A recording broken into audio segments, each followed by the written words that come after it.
आज सांगली कृष्णामाई या मंदिरापाशी आम्ही सर्वजण आहेत। मुख्यमंत्री व कार्यपरिषदेचे विद्यार्थी आहेत। लाडका भाऊ योजना या अनुषंगाने आम्ही पुन्हा एक वेळ माननीय मुख्यमंत्री देवेंद्रजी फडणवीस साहेब, उपमुख्यमंत्री एकनाथजी शिंदे साहेब, उपमुख्यमंत्री अजित पवार साहेब यांच्यापर्यंत आमचा एक संदेश जावा, आमची व्यथा जावी म्हणून लाडके भाऊ लाडके मामांना भेटण्यासाठी बादचे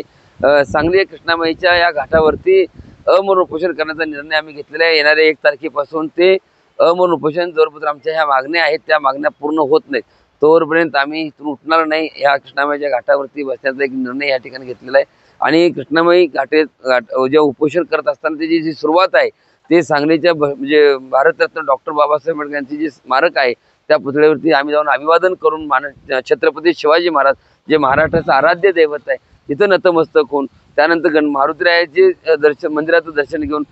गणपती मंदिरामध्ये जाऊन गणरायाच्या त्या ठिकाणी आरती करून आमचं साकडं गणरायाला घालून तिथं नतमस्तक होऊन तिथून महाराष्ट्राचे लाडके मुख्यमंत्री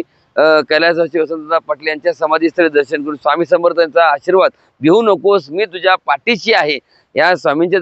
चरणी नतमस्तक होऊन कृष्णामाईच्या जे माई कुशीत आम्हाला घेणार आहे त्या नगरीमधून अमरण उपोषणाला सुरुवात होणार आहे। माझी प्रशासकांना विनंती आहे की आम्हाला शांत आणि संयमी पद्धतीने विदाऊट घोषणा न करता सरकारच्या विरोधात न बोलता एक शांत आणि संयमी पद्धतीने आमचा हा आंदोलनाचा इशारा असणार आहे। माझी प्रशासकांना विनंती आहे की आमची व्यथा सरकार दरबारात पोचवावी। एकनाथजी शिंदे साहेब असतील, भरतजी गोगावले साहेब असतील,